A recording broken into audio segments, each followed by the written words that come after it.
বর্তমানে আমি বা আপনি জীবন নিয়ে খুবই চিন্তিত, কিন্তু একটাবার কি নিজেকে নিয়ে গভীরভাবে ভেবে দেখেছেন?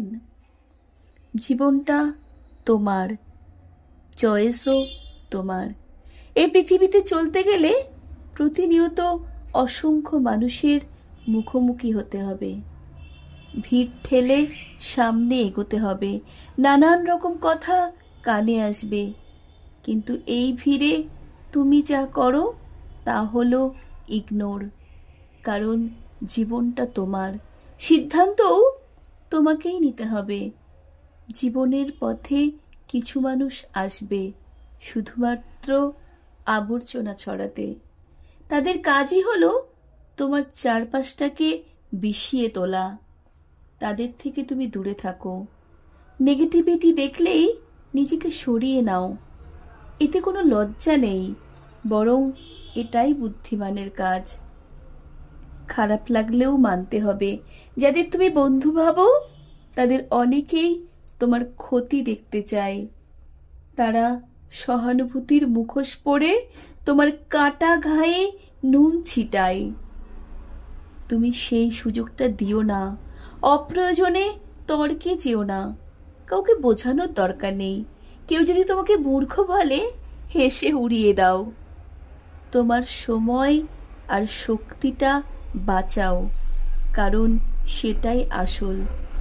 তারা যা বলছে শুনে নাও আর হাসো মনের ভেতর থেকে।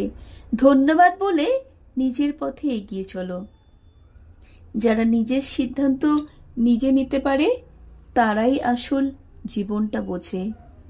তোমাকে নিয়ে যখন অন্যরা ব্যস্ত থাকবে সমালোচনায়, তখন তুমি একটা ভালো বই পড়ো, প্রিয়জনের সঙ্গে কোথাও ঘুরে এসো, রং তুলি হাতে ক্যানভাসে রং ঢালো, ঘর গোছাও, গান শোনো, সিনেমা দেখো, গাছ লাগাও, খেলাধুলো করো, ছবি তোলো, ব্যায়াম করো, কিংবা স্রষ্টার উপাসনায় মন দাও।